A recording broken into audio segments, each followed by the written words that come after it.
కాంగ్రెస్ ప్రభుత్వం అధికారంలోకి రాగానే అంగన్వాడీ కేంద్రాలను పూర్వ ప్రాథమిక విద్యా బోధనకు నిలయాలుగా ప్రీ ప్రైమరీ స్కూళ్లకు ధీటుగా తీర్చిదిద్దుతామంటూ ప్రకటనలు చేసింది. సౌకర్యాల కల్పన కోసం అవసరమైన ప్రతిపాదనలు ప్రభుత్వం అధికారంలోకి వచ్చిన మొదటి 6 నెలల్లోనే మహిళా శిశు సంక్షేమ శాఖ జిల్లా యంత్రాంగం నుంచి పంపింది. అయితే అది మూలక పడగా మరోసారి పంపాలని ఆదేశాలు రావడంతో తాజాగా 1.35 కోట్లతో రూపొందించిన నివేదిక అనుసరించి ప్రతిపాదనలు పంపినట్లు సంక్షేమ శాఖ అధికారులు పేర్కొంటున్నారు. ఈ ప్రతిపాదనలకు కూడా మోక్షాలు లభించేనా లేక మరోసారి అటకెక్కేనా అనే అనుమానాలు వ్యక్తమవుతున్నాయి. చిన్నారులకు చిరుప్రాయంలోనే విద్యపై మక్కువ కల్పిస్తూ వారి భవిష్యత్తుకు మూలాధారంగా ఉండాల్సిన అంగన్వాడీ కేంద్రాలు అసౌకర్యాలకు నిలయాలుగా మారాయి. సొంత భవనాలతో పాటు అద్దె భవనాల్లో కూడా కనీస వసతులు కానరాకపోవడంతో చిన్నారులు వచ్చేందుకు విముఖత వ్యక్తం చేస్తున్నారు. తల్లిదండ్రులు సైతం తమ పిల్లలను పంపేందుకు సంశయిస్తున్నారు. అలాగే గర్భిణీలు, బాలింతలు సైతం ఈ కేంద్రాల్లోకి వచ్చే పౌష్టికాహారం తీసుకునేందుకు ససేమిరా అంటున్నారని వ్యాఖ్యలు వినిపిస్తున్నాయి. దీంతో ఎన్నో ప్రయోజనాలు చేకూర్చాల్సిన అంగన్వాడీ కేంద్రాలు కరీంనగర్ జిల్లాలో అనేక చోట్ల బోసిపోతూ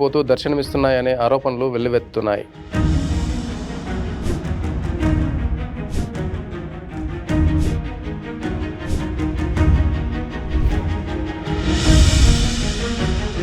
ఓవైపు అంగన్వాడీ కేంద్రాలను కార్పొరేట్ స్థాయిలో తీర్చిదిద్దుతూ ఆంగ్ల మాధ్యమంలో పూర్వ ప్రాథమిక విద్యను అందించేందుకు సన్నాహాలు చేస్తున్నామని చెబుతున్న ప్రభుత్వం మరోవైపు వసతుల కల్పనలో నిర్లక్ష్యం ప్రదర్శిస్తున్నది. సొంత భవనాల నిర్మాణం చేపడుతున్నామని ప్రభుత్వం పేర్కొంటున్నా ఉన్న వాటితో సౌకర్యాలు కల్పించకపోవడంపై తీవ్ర అసంతృప్తి వ్యక్తమవుతున్నది. జిల్లాలోని అత్యధిక శాతం సెంటర్లలో మరుగుదొడ్లు లేక, తాగునీటి వసతులు కానరాక, విద్యుత్ సరఫరా సైతం లేకపోవడంతో చిన్నారులతో పాటు కేంద్రాల్లో పౌష్టికాహారం తీసుకునేందుకు వచ్చే గర్భిణీలు, బాలింతలు, అంగన్వాడీ టీచర్లు, ఆయాలు కూడా అనేక ఇబ్బందులు ఎదుర్కొంటున్నారు.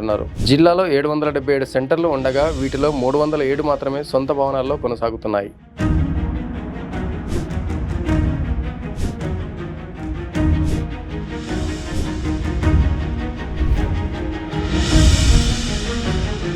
రెండు 2001 ప్రభుత్వ పాఠశాలకు అనుబంధంగా మరో 259 అద్దె భవనాల్లో నిర్వహిస్తున్నారు. వీటిలో 125 కేంద్రాలకు ఇప్పటికీ విద్యుత్ సరఫరా లేదు. 87 కేంద్రాల్లో తాగునీటి సౌకర్యాలు కొరవడగా మరో 100 సెంటర్లలో మరుగుదొడ్లు లేక ఒంటికి రెంటికి కూడా వెళ్లేందుకు చిన్నారులు, గర్భిణీలు, బాలింతలు తీవ్ర ఇబ్బందులు ఎదుర్కొంటున్నారు. కేంద్రాల్లో అందించే పౌష్టికాహారం ఇళ్లలోకి తీసుకెళ్లకుండా అక్కడే తినాల్సి రావడంతో తాగునీళ్లు కూడా తమ వెంట తీసుకెళ్లాల్సి వస్తుందని ఆవేదన వ్యక్తం చేస్తున్నారు. మార్చిలోనే ఎండలు మండుతుండగా వసతులు లేని కేంద్రాల్లోకి వస్తున్న వారి బాధలు వర్ణనాతీతంగా మారుతున్న పరిస్థితుల్లో కేంద్రాలకు సంఖ్య భారీగా తగ్గిపోయే అవకాశాలు ఉంటాయని అంగన్వాడీ టీచర్లు తమ అభిప్రాయాలు వ్యక్తం చేస్తున్నారు. ఈ నేపథ్యంలో కనీస సౌకర్యాల కల్పనకు అవసరమైన నిధులు సత్వరమే మంజూరు చేసి పనులు ప్రారంభిస్తే తప్ప కేంద్రాల్లో తగ్గే సంఖ్యను అడ్డుకోలేమని అంగన్వాడీ టీచర్లు చెబుతుండడం గమనించాలి.